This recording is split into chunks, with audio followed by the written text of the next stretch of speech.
آج میری مائیں بہنیں غور سے سنیں، خدا را ایسے لباس نہ پہنا کریں جس سے امام زمانہ ناراض۔ یہ بھی ایک ویسٹرن مائنڈ سیٹ ہے کہ سر پہ دوپٹہ ہے لیکن نیچے سے تنگ لباس پہنا ہوا ہے۔ میک اپ کرنا خواتین کے لیے کسی بھی مجتہد و مرجع سے پوچھیں حرام ہے۔ نامحرم کے سامنے ہلکے سے ہلکا میک اپ کر کے بھی جائے تو یہ حرام ہے۔ مجلس حسین میں میک اپ کر کے آئے، پورے روڈ پہ جب آ رہی اللہ کی لعنت اٹھاتے ہوئے مجلس تک بندہ آتا ہے۔ میک اپ کرنا نامحرم۔ کیوں میک اپ انسان کرتا ہے؟ تاکہ میں زیادہ خوبصورت دکھوں۔ کیوں دکھوں؟ کسے دکھاؤں؟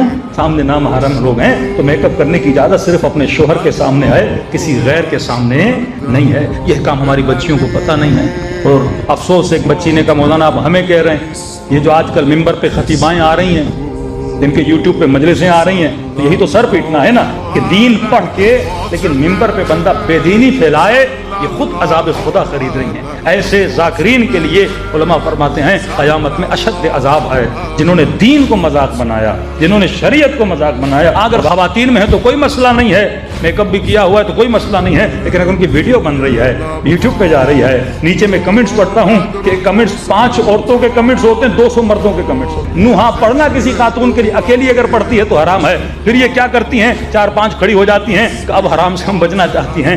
ریزن کیا ہے؟ شہرت۔ ریزن کیا ہے؟ لوگوں کے زیادہ سے زیادہ لائک ملے۔ شہرت کے لیے اپنے امام زمانہ کو